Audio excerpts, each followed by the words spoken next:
Real Housewives of New York City, Season 11, Episode 15. So, this is the episode where everyone has basically had it with Luann. They reach their limit, the pot boils over, and people get burned. I think it's important to note that Luann firmly believes that she needs to be selfish and focus on herself primarily in order to be sober. The problem is that she's not being a very good friend and she's not growing. She's stuck in that space, so the people around her are finding it difficult to deal with that for a very long time. It's like they said, okay, she's got to think about herself and she's got to keep thinking about herself, and fine, and it's now been this much time and this much time, and all of us have a lot of difficult things going on, and how long are we okay with this? I mean, they want her to make just a little bit of effort, as much as she can. I think that they want her to move, to at least make small steps away from that towards caring about other people, and how to balance that caring with not wanting to drink. Do you get what I'm saying? Because it feels like, and the way that Luann has communicated it on multiple occasions, is that all the ladies' drama drive her to drink. So she is tending to spend a lot more time away from the women, which pisses them off because they feel like she's not engaging, she's not being involved, she's shutting them out when they are her friends. They're there for her. But but the thing is that she at least needs to speak to them. She needs to say, "Listen, I'm having a hard time with this. I'm having a hard time seeing her so upset. It's making me upset, and then I want to drink, and I'm having a hard time with this. I need a few minutes alone." She's not talking to them. She's not being vulnerable with her friends, and it's putting her in a bad spot. And I don't know if she's even admitting it to herself. Maybe she's just saying, "I got to get out of here."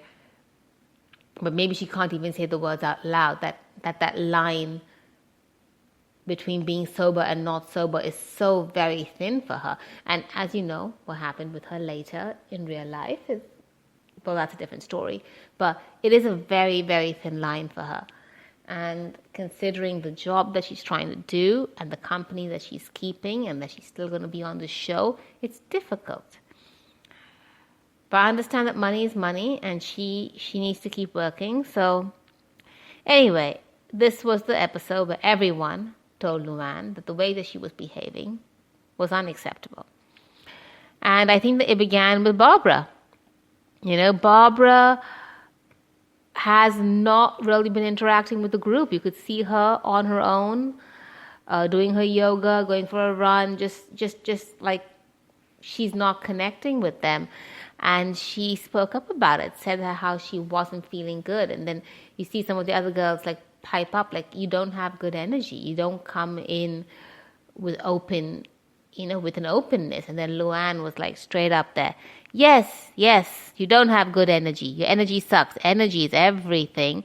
She didn't even stand up for Luann. I mean, Luann didn't even stand up for Barbara, which was like sad. But I don't think that she made a conscious decision not to stand. I think that Luann didn't even realize that it was expected of her. It didn't even enter her head that, oh, I should stand up for Barbara. She's like, no, you're not. Like, you are making an effort. How is that my fault? And while it's if it was a stranger, I could understand that. But as a friend, I don't know anymore. It's difficult. So anyway, Dorinda keeps trying to wind up Bethany about Luann. If you watch the episode, every time Luann does something shady, Dorinda runs to tell Bethany, "Did you know that Luann did this?" And she's upset because she didn't get a massage. And you know what? She said that she wanted to go swimming when Sonia was so upset and crying after the AA meeting. Do you know she did that? And Bethany is getting more and more upset, like, oh my God, did she do that? You're lying. She did not do that. And she did. She did, but Dorinda is like trying to make it worse. The little pot stirrer is completely in full form in this. So when in the beginning, Sonia went through a little bit of something. She had a dicey night a couple of nights ago, and then the previous night as well. She was a little bit extra. She broke a glass and could have potentially broken a table. They're just worried about her, and Bethany suggests that she goes to an AA meeting with Luann, and Luann's like, yeah, come. But Sonia, she just didn't react well to the meeting. She wasn't in a good headspace going, and when she was, being surrounded by all those people in pain, she tended to, internalize it, and she just had a really bad reaction to it. She literally, once they reached the hotel after the AA meeting, broke down weeping and saying, I don't know, I can't handle this, I can't handle it. Everything is wrong. She's crying and crying, and the girls swept her up and took her back home. Luann, however, stayed, which was a point of contention. But I honestly believe that Luann felt like Luann felt like she was not, one was she was in the car and she didn't feel like Sonia had that reaction in the car with her. But Sonia later explained that, saying, I was telling you that I wasn't okay, and you had a wall up, so I just kept my mouth shut. And when I was surrounded by friends who were willing to listen to me, I spilled the beans. And, I kind of broke down. I think that Luann, she couldn't be around that. She could not be around that. She couldn't be there for someone else. There was no, and you know what? This is my thing with Luann. I can't hate her for these things because I don't know what it's like to try to break an addiction. I know that I can't. I have an addiction, and I know that I can't. I try to control it, but I haven't been able to stop. In all these years, I have not been successful. So I can't judge Luann on what she feels that she needs to do in order to achieve sobriety, but I can say that she needs to try to be a better person, and that she needs to stop putting herself in situations like, maybe don't go on the trip. Tell the girls that you love them. Go with them in small doses. But the thing is, she needs to go on the trip for the money. So it's like she's stuck. she needs to see what's really important to her. She went, so instead of going back to the house with the other girls to look after Sonia, she went, stayed on the beach, did a little swimming, went to look at her poster, took a selfie. Well, not a selfie, someone took that photo for her, but still.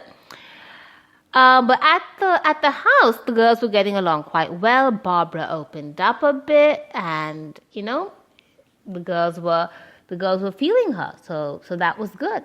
That was quite good. Anyway, Luann came back after a bit, and they were all going out for dinner. And this is the dinner. This is the dinner that changes everything, really. Luann's a little bit late because apparently, the girls, she didn't get her massage, and she couldn't get the hairdresser, and blah, blah, blah. And Dorinda, as usual, immediately went and told Bethany. So Bethany was pissed off getting in the car. So that was, not a good start to the evening. Bethany had actually sent Tinsley on ahead to meet with a guy that she thought would be a good fit. At the party, the previous night, she'd met this guy. The guy was pretty decent. And that date with Tinsley, that was so awkward. It was like the first time you're meeting this guy, Tins, and really you're going to throw in the kids, the chihuahuas, the mommy issues, all of it. It was like a vomit, diarrhea from all ends. It was like, if I was that guy, I'd be like, lady, bye. I can't handle this. You need to leave. Apparently, though, they did kiss at the end of the date. I don't know if he's going to call her again, really. I can't handle it. Anyway, so back to the dinner. So, Tins finished her date and she joined the girls and they were eating and, he's getting ready to eat. And Luann had to bring up the fact that she barely got her massage and the hairdresser was late. But she was like, okay, it doesn't matter. She had to put in her little dig. I'm always last. Like, if you'd be around, you wouldn't be last. But then I think that she would have gotten stick either way. So it doesn't really matter. Barbara brought up the fact that she felt like Luann wasn't there for her, that Bethany was there for her more when she was having this breakdown in the house because she wasn't fitting in. And, she said that she just wanted Luann to hug her. And Luann just ran up to hug her. And that kind of, everyone just let her talk. I mean, people were just not on her side. The entire table, the minute Barbara started talking, the mood of the table shifted. People were ready to kick some Luann ass. The line from Bethany was like, Luann hasn't been spending enough time with us, so she forgot to feed Barbara the Kool-Aid, and now she's trying to, by osmosis, push it into Barbara when she hugs her. But Tinsley kept chiming in, and I get what Luann is saying. She's like, why are you chiming in? Because for Luann, Tinsley's new to the group. She shouldn't have to say anything. But for Tinsley, she's been around it happening. So, yeah, she's going to have an opinion. And she happened to slur her words a little bit, Tins. And Luann mocked her. And that set Bethany off. She's like, how dare you? Who the hell are you to mock anybody else?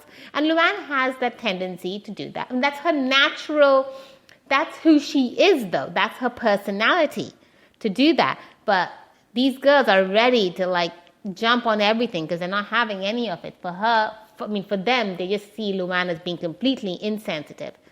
And that's when Bethany's popped off. She called Luann insufferable, whatever, narcissistic. And the fact that then she got really upset because Luann has got this blank face, She's straight up, why haven't you even asked me anything about Dennis? When was the last time? And instead of trying to apologize or say anything, Luann responds with, well, when do you ask me about me? Or, I can't be the only one who doesn't ask you things. And it's like, yeah, people are asking you. And Bethany, I can't say lost her shit, but there was just so much emotion coming out. I mean, she listed out all the things that she did for Luann, the fact about getting the lawyers for her, sitting in her driveway, talking to her kids, making sure that some crap moments were not recorded, getting her rehab for free, and then Luann dumped it a week early to go for the cabaret. And it was I didn't realize that Bethany did so much for Luann. And Luann responded with that standard, you're trying to bring me down, all of you are ganging up on me, you're bullying me. And yeah, they were ganging up on her, but it wasn't ganging up. It was hello, we've all been trying to tell you this, you're not listening, and now we're all together, and we're all going to tell you this, you're being a pain. But I can't understand. And she was she was getting ready to leave, I think, at the end. She tried, Bethany was completely breaking down. She was hyperventilating, about to have a panic attack, and didn't even want Luann next to her. So I think that Lou was ready to leave. It reached a sad spot where I don't know what's going to happen in these relationships. So the Real Housewives of New York have a tendency to go really, really low and give these really jabby, shitty, freaking horrid hits. And if I think back to the issues with Ramona and Bethany, they're horrible, but then they managed to push on through, which I love about them. So we're going to see what the next episode brings. And here's hoping that all of them just do well. This episode made me just want them all to do well. Please be healthy, be happy, be safe. All right then. Bye-bye.